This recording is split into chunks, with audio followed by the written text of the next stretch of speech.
10 سال آینده خودتو کجا می‌بینی؟ توی کلبه دنج با بچه‌هام و همسرم. آرزو میکنم یه شوهر خوب برات پیدا شه. عزیزم ببینیم دستماله بوی کلور میده.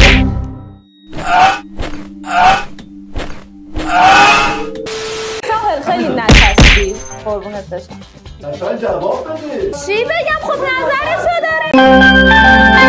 این منشیتون خیلی آمار میداد. مراقب باشین حسابی. همسر رفتیم تو کائنات سینا. کائنات سینا چقدر بزرگه. سفید و تمیزه.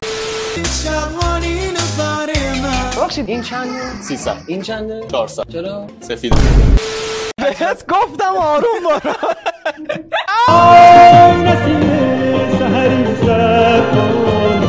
خیلی با من بدی. راننده اینجوری یادشو کنید. محسن بیا بیرون. اومد. از کائناتش اومدم بیرون.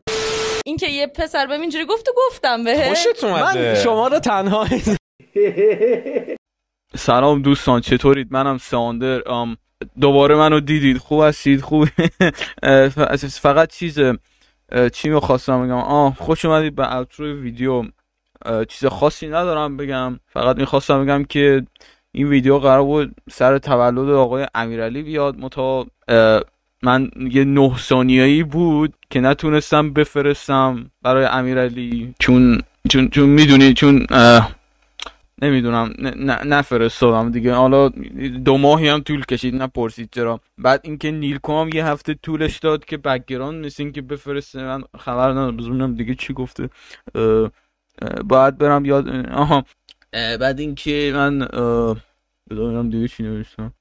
و البته بگی که من امیرعلی رو نمیبخشم چون 1 ثانیه بیشتر انیمیت کردم. ما در مورد اون موضوع صحبت نمی کنیم. و اینکه آره دیگه، من واقعا چیز خاصی، کل انیمیشن در مورد ویدیوتو بود. امیدوارم ویدیوتو اینو ببینه و ناراحت نشه دستمون، چون ما 2 ماه روش کار کردیم. اصلا هم توی جدی 2 ماه طول کشیده بچه‌ها، لطفا.